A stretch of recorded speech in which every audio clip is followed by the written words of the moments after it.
Queridos hermanos y amigos, nuevamente bienvenidos al Cenáculo del Señor.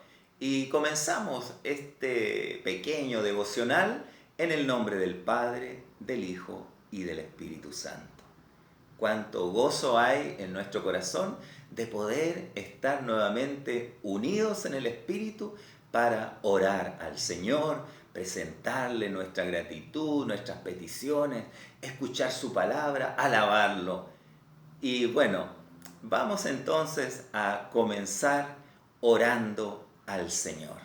Usted allá en casa y yo acá también en nuestra casa iglesia, vamos a presentar nuestra gratitud a Dios por todos sus beneficios. Dejaré después un tiempo de silencio para que usted pueda también pronunciar, usted, su familia, quienes estén allí en su hogar, pronunciar también sus oraciones. Oremos. Padre amado, te damos gracias por estos medios tecnológicos que tú has permitido que el ser humano cree para el beneficio de la sociedad y en este caso de tu iglesia. Gracias, Padre, por la internet, por los aparatos telefónicos, por las videocámaras, por todos estos medios tecnológicos que tú has puesto en nuestras manos para el servicio de la iglesia y del Evangelio. Te alabo, Padre, porque tú eres maravillosamente inteligente y has dado al ser humano también parte de esa inteligencia para crear estos medios. En el nombre de Jesús te lo agradezco. Amén.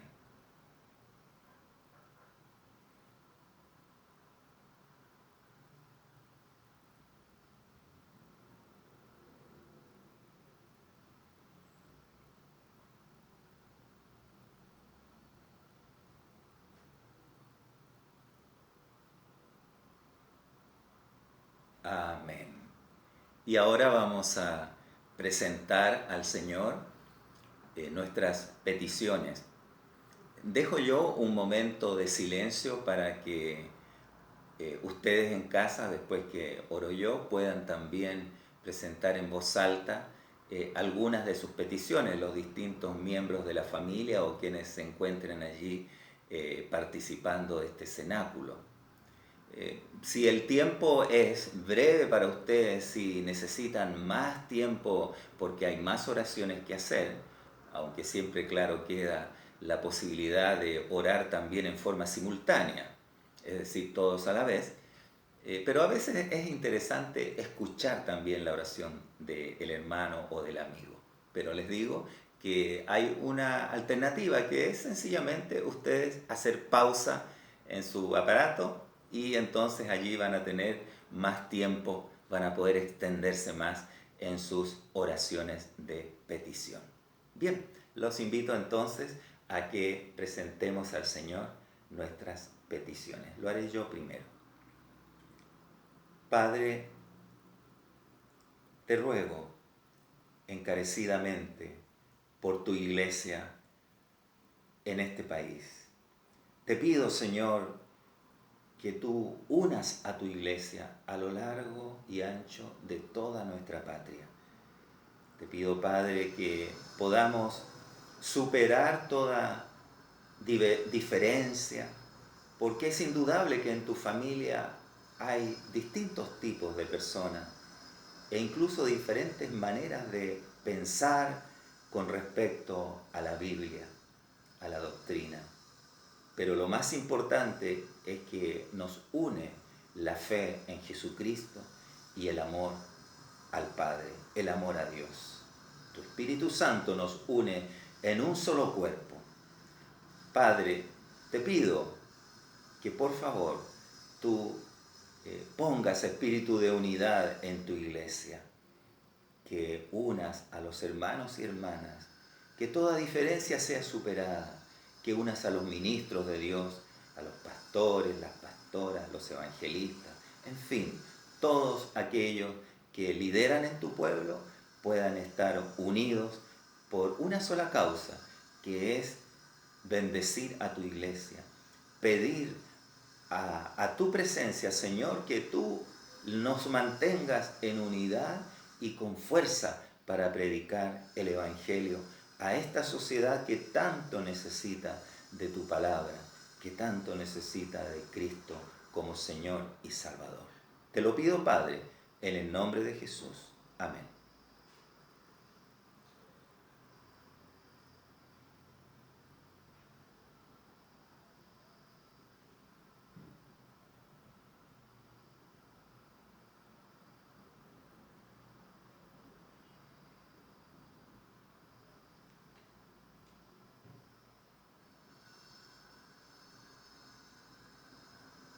Amén. Que el Señor bendiga cada oración, tanto de gratitud como de petición. Que el Señor responda a cada uno conforme a su amor y sabiduría. La gracia del Señor sea con todos nosotros. Amén.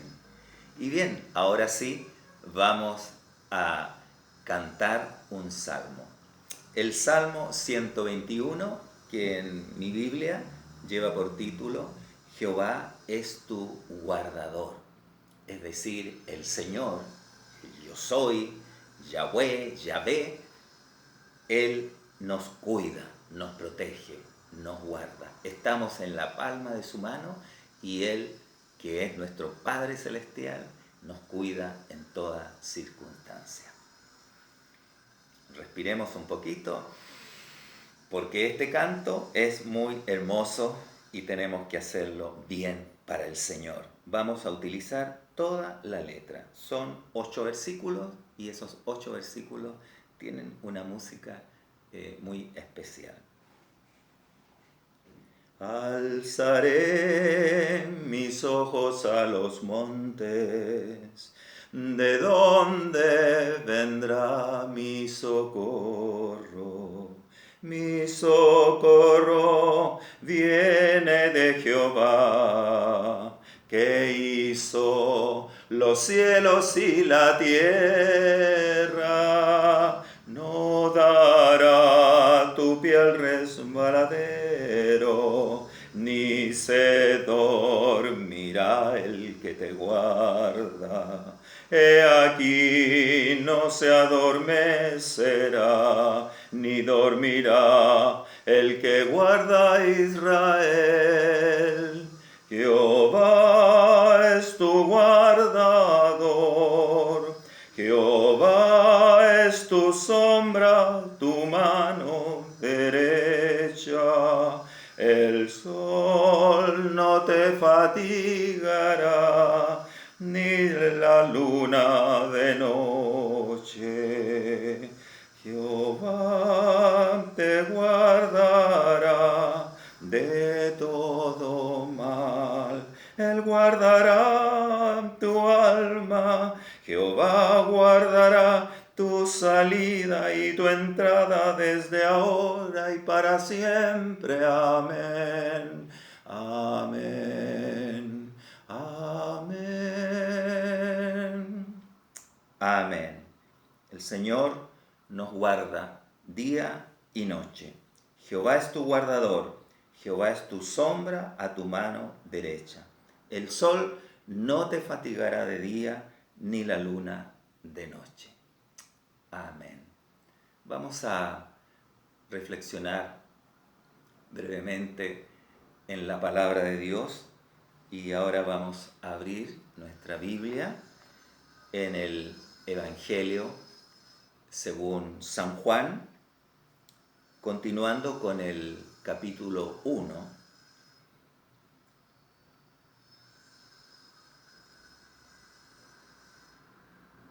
A contar del versículo 14. Decíamos en el cenáculo anterior que los hijos de Dios son engendrados del Espíritu Santo, son engendrados por Dios. Ateniéndonos al verso 13 que dice, los cuales no son engendrados de sangre, ni de voluntad de carne, ni de voluntad de varón, sino de Dios. Y entonces el versículo 14 se inicia así. Y aquel Verbo fue hecho carne y habitó entre nosotros. Y vimos su gloria, gloria como del unigénito del Padre, lleno de gracia y de verdad. Juan dio testimonio de él y clamó diciendo, este es de quien yo decía, el que viene después de mí es antes de mí, porque era primero que yo.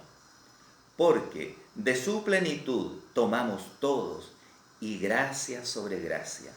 Pues la ley por medio de Moisés fue dada, pero la gracia y la verdad vinieron por medio de Jesucristo.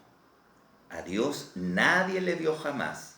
El unigénito Hijo que está en el seno del Padre, Él le ha dado a conocer. Amén.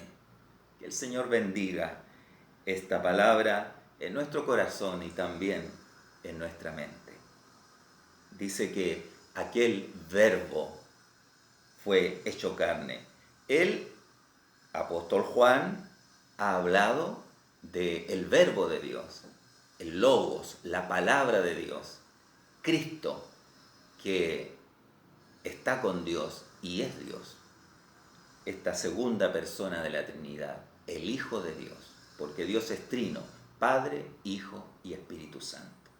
Tres personas y un solo Dios solamente. Es un solo Dios en tres personas.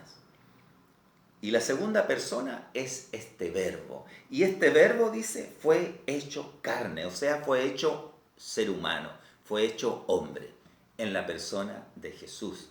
Jesús el Cristo, Jesucristo. O sea, Jesús el Mesías, el ungido de Jehová. Y aquel Verbo fue hecho carne y habitó entre nosotros. Es muy importante esto para Juan, porque este Verbo de Dios se hizo un ser humano y estuvo con ellos, con los 12, y por supuesto con mucha gente más. Él habitó entre nosotros. Dios, en una oportunidad, en toda la historia de la humanidad, estuvo en este mundo y estuvo por medio de la persona de Jesucristo. No de otro Dios, no de otro líder, no de otro maestro espiritual o religioso de la humanidad, como alguien podría creer. No, solamente por medio de Cristo se hizo presente Dios en una oportunidad en esta humanidad. Y habitó entre nosotros. No es un Dios que esté lejano de nosotros, que esté ausente, ni es muchos dioses, es un solo Dios. Y ese Dios se hizo presente una vez en Cristo y habitó entre los apóstoles y su familia y una serie de personas más. Habitó entre nosotros. Luego, entre paréntesis, dice, y vimos su gloria. Gloria como del unigénito del Padre. Y ahí cierra el paréntesis. Enfatiza eso, quiere ponerlo Juan en su texto y lo deja escrito. Él dice, vimos su gloria, o sea, yo soy un testigo de la gloria de Cristo. Primero podríamos decir que vieron su gloria los apóstoles en el sentido de que vieron los milagros y las maravillas que hizo Cristo, resucitando muertos, recuperando la vista de ciegos, multiplicando el alimento, los panes, los peces. Pero más que eso, ellos vieron su gloria cuando subieron al monte de la transfiguración junto con Santiago y Pedro. Los tres fueron Juan, Santiago y Pedro con el Señor Jesús, y en el monte vieron que se transformó la persona de Cristo y tomó un aspecto luminoso, y que junto a él aparecieron Moisés y Elías, representando ahí a la ley y los profetas. Y más aún, se escuchó del cielo una voz que decía, este es mi Hijo amado en quien tengo contentamiento. ¿Qué más maravilloso que eso? Ellos vieron al Cristo como está hoy, resucitado, en gloria y majestad, así como lo vio el apóstol Juan después, posteriormente en el Apocalipsis. Pero ya lo estaba viendo allí en ese monte. Y por eso en este paréntesis dice, y vimos su gloria, gloria como del unigénito del Padre. Unigénito significa que es el único hijo nacido realmente del Padre, que fluye del Padre, que emerge del Padre. El Padre y el Hijo son uno solo. Entonces, Cristo, Jesús, procede del Padre. Nosotros también somos hijos de Dios, pero de otra forma. Hemos sido nacidos por medio del Espíritu Santo, engendrados por Dios en su palabra y por medio de su Espíritu. Pero este Hijo de Dios es con Dios Padre desde la eternidad. No es que haya llegado un momento en que el Padre decidió tener hijo, no. Desde un principio, en la eternidad, Padre e Hijo ya existían juntamente con el Espíritu Santo. Esta es una verdad compleja de entender para nuestra mente racional limitada, pero podemos sí creer por medio de la fe que sí, Cristo, como lo declara su palabra, es el unigénito del Padre. Y continúa diciendo, lleno de gracia y de verdad. Lleno de gracia. La gracia del Señor, la gracia de Dios, estaba en Jesús, en sus palabras, en su sabiduría, en su entendimiento, en su poder, en su silencio también. Allí estaba la gracia de este Señor Jesucristo. Y por supuesto, lleno de verdad. La verdad habitaba en Él porque Él es la verdad. Dijo, yo soy el camino, la verdad y la vida. El próximo versículo, el versículo 15, dice, Juan dio testimonio de Él. Este Juan es Juan el Bautista. Juan el Bautista. Y dice que dio testimonio de Él. Este Juan el Bautista vino precisamente para dar testimonio de que aquel era el Cristo, de que aquel era el enviado de Dios. Juan dio testimonio de Él y clamó diciendo, este es de quien yo decía, el que viene después de mí es antes de mí porque era primero que yo. Parecen palabras extrañas, como un juego de palabras, pero en realidad es bastante claro si uno lo analiza. El evangelista, perdón, el Juan el Bautista, no hay que confundir a Juan el que escribe el Evangelio con Juan el que luego va a bautizar a Jesús, el primo de Jesús, el que da testimonio de Jesús. Bueno, el evangelista, Juan el Evangelista y apóstol, también da testimonio de Cristo. Pero en este caso nos referimos a Juan el Bautista. Juan dio testimonio de él y clamó diciendo, este es de quien yo decía. ¿Por qué? Porque ya Juan el Bautista había hablado de Jesús, de que había uno que iba a venir enviado de Dios y que era mayor que él en espiritualidad y que tenía una misión con los seres humanos. Este es de quien yo decía, el que viene después de mí es antes de mí porque era primero que yo. Por supuesto, viene después de él en el sentido humano de que él lo va a presentar, Juan el Bautista va a presentar a Jesús a la gente como el Mesías, y este Mesías en realidad es antes de él porque viene de la eternidad. Antes de mí porque era primero que yo. Siempre hay uno que es primero que nosotros. Y en este caso, primero que nosotros está Cristo en la eternidad. Nosotros nacemos a la vida nueva. Primero nacemos como seres humanos en carne y cuando somos llamados por el Señor a la conversión, nacemos de nuevo y nacemos en espíritu. Pero Cristo es antes que nosotros, tanto en carne como en espíritu, porque Él es eterno. Antes nosotros no existíamos, solo éramos un proyecto, un pensamiento de Dios. No existe una vida previa al nacimiento como algunas religiones orientales creen y también algunos occidentales creen. Nuestra vida comienza ahí en el embrión, en el feto, en el vientre de nuestra madre. Dios nos tenía proyectados, por supuesto, porque Él es eterno y sabe todas las cosas y sabía que íbamos a nacer a la vida. Pero sí tenemos, a partir de ese embrión en adelante, nacemos, llegamos a este mundo, nos desarrollamos hasta ser adultos, luego ancianos, morimos, que en realidad es una transformación, y nos vamos hacia la eternidad.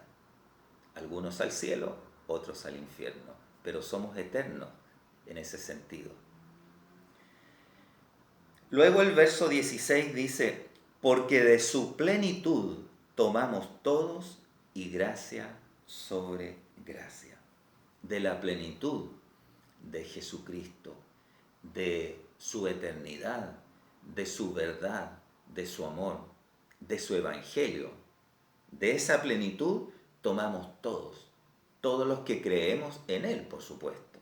Si usted cree en el mensaje de Jesucristo, que es el evangelio, entonces usted tiene la plenitud. Plenitud es algo que sobrepasa a la persona. La persona está plena. Cuando uno está contento por un éxito que ha logrado en la vida, uno se siente muy bien, hincha el pecho, respira, se siente pleno. Hay ocasiones en la vida en que se siente, ¿no es cierto?, esa llenura tan grande. Humanamente, por ejemplo, cuando se tiene un hijo, el hijo nace y se siente plena la persona. En un sentido más vulgar, más grosero, podríamos decir también que cuando comemos un buen almuerzo, una buena cena y luego el exquisito postre, sentimos una plenitud en nuestro aparato digestivo, en nuestro cuerpo. Plenitud es algo que llena, algo que completa totalmente a la persona y la satisface, porque de su plenitud, dice, tomamos todos y gracia sobre gracia. Cristo, al tener a Cristo en nosotros, en realidad somos plenos, estamos felices, somos completados. Tenemos aquello que nos faltaba cuando no lo teníamos a Él. Había un vacío en nuestro interior, algo nos sucedía que nosotros decíamos, ¿qué será? No me conformo con la vida como es. Tengo una profesión, no estoy mal económicamente, tengo esposo, esposa, tengo hijos, tengo un buen trabajo, pero algo me falta, no estoy pleno. Y la persona conoce a Cristo, se convierte y allí siente esa plenitud. Lo que pasa es que su espíritu estaba vacío y estaba hambriento de Dios. En realidad el ser humano vive con hambre de eternidad, porque el ser humano fue creado por Dios para estar con Dios, para compartir con Dios como un padre y como un amigo, que era la relación que tenían Adán y Eva con el Señor, con Jehová, con Yahweh, con el gran yo soy. Y esa relación se cortó cuando Adán y Eva hicieron esa terrible decisión de escuchar a la serpiente antigua, a Satanás, y seguir su mal consejo. Se separaron de Dios. Y así vive el ser humano natural, separado de Dios. A veces puede nombrar a Dios, para bien o para mal. Pero otra cosa es que Dios esté en el corazón, que Cristo habite en mi espíritu. Así es que cuando Cristo, por medio de su Santo Espíritu, viene a habitar dentro de mi espíritu, vuelve el ser humano a sentir aquello que sintió en el paraíso Adán y Eva, cuando conversaban con Dios, cuando compartían en el jardín del Edén con Él, cuando Dios les hablaba de las maravillas del universo, cuando Dios les respondía a todas las preguntas que ellos hicieran, cuando Dios alimentaba sus espíritus y compartía con ellos y sentían su amor, su presencia. Había un fluir maravilloso de armonía entre el Padre y sus hijos. Así es que al restaurar esa relación, al reconciliarnos con Dios, volvemos a sentir la plenitud de Dios, la plenitud de ser humanos amantes del Señor. Porque de su plenitud tomamos todos y gracia sobre gracia. Ya vamos a ver que gracia es algo que Dios nos regala, es algo gratuito. La misma raíz tiene la palabra gracia y gratuito, algo gratis, algo que se nos regala, un don. Y el Señor nos da gracia sobre gracia, dones sobre dones.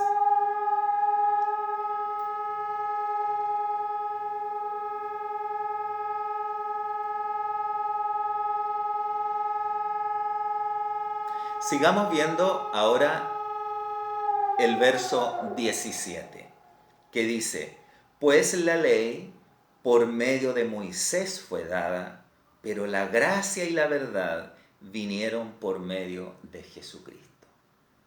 Esto está en íntima relación con el versículo anterior, cuando nos decía que hemos recibido la plenitud y que recibimos gracia sobre gracia. Entonces de inmediato él aclara, aquí el apóstol Juan aclara y dice, pues la ley por medio de Moisés fue dada, pero la gracia y la verdad vinieron por medio de Jesucristo. Es decir, que la gracia y la verdad no vinieron por medio de Moisés y su ley, no, que es la ley de Dios, por supuesto. Esa ley tenía un propósito, y el propósito era llevarnos hacia la gracia. El propósito de la ley es mostrarnos la voluntad de Dios, qué es lo que Él quiere que nosotros hagamos con nuestra vida. Que no matemos, que no robemos, que no deseemos la mujer del prójimo, que lo adoremos a Él por sobre todas las cosas, que respetemos a nuestros padres, en fin, que seamos obedientes a Él. Lamentablemente eso es imposible para el ser humano caído desde el tiempo de Adán porque somos inclinados a la desobediencia, a la rebelión, somos inclinados a satisfacer nuestra carne más que el espíritu. Entonces también la ley tiene un segundo propósito y es mostrarnos nuestra ineficacia para poder realmente congraciarnos con Dios. Por eso Él nos dirige por medio de la ley como si fuera un sirviente, la ley, un ayo, un empleado de Dios, nos dirige hacia la gracia, es decir, hacia ese momento en que le reconocemos a Jesucristo como Hijo de Dios, reconocemos su sacrificio, reconocemos que somos pecadores, incapaces de salvarnos a nosotros mismos, incapaces de hacer la voluntad de Dios y por lo tanto le pedimos perdón y le rogamos que venga a habitar en nosotros para que por medio de su Espíritu podamos en alguna forma obedecerle y cumplir la ley. Pues la ley por medio de Moisés fue dada, pero la gracia y la verdad vinieron por medio de Jesucristo. Sí, Cristo nos trajo la gracia y la verdad. Nos ha regalado la salvación, nos ha dado este don, este regalo a la humanidad para que podamos vivir en forma agradable a Dios. para que podamos cumplir la ley de Dios en alguna medida. E incluso Jesús agrega a la ley el mandamiento de amor, que en otras palabras también es un resumen de la ley. Quizás toda la ley se resume en el amor a Dios, al prójimo y a sí mismo. Amad a Dios, amad al prójimo como te amas a ti mismo. La ley por Moisés fue dada, pero la gracia y la verdad vinieron por medio de Cristo. Y esta salvación, esta gracia, esta gratuidad de Dios es para aquel que reconoce a Cristo y también reconoce que es pecador. No es que esto esté dispersado para toda la humanidad y que aquellos que desprecian a Dios, que no hacen caso, que se burlan de la religión, que se burlan de la Biblia, que no creen en Dios, ellos pues ya han tomado su camino, han decidido no escuchar ni obedecer a este llamado. O sea, están perdiendo la oportunidad de esta gratuidad, de este regalo, de este don de Dios. El regalo de Dios es para aquel que estira su mano y lo recibe. No es que Dios da el regalo así a destajo y todos tienen el don de la salvación. No, es para aquel que recibe ese regalo, que acepta a Cristo como Señor y Salvador. Y el último versículo de este día dice: a Dios nadie le vio jamás. El unigénito Hijo, que está en el seno del Padre, Él le ha dado a conocer. Cristo estaba en el seno del Padre, era uno con el Padre, en el interior del Padre, podríamos decir en términos humanos.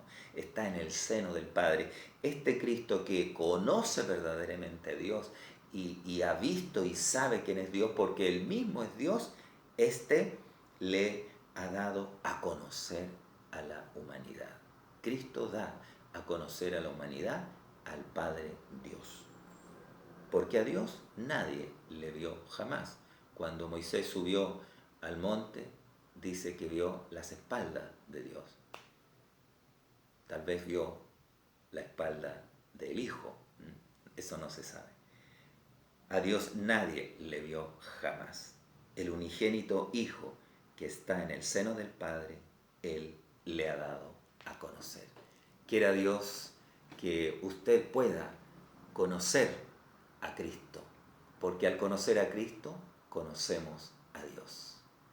Que el Señor nos bendiga, que el Señor nos guarde, que esta palabra anide en nuestro corazón y produzca mucho fruto en nuestras vidas, que desarrolle nuestra fe, nuestra confianza en el Señor, nuestro optimismo frente a las circunstancias que estamos viviendo, circunstancias difíciles, pero que llegará un momento en que van a pasar y vamos a poder volver a una vida relativamente normal.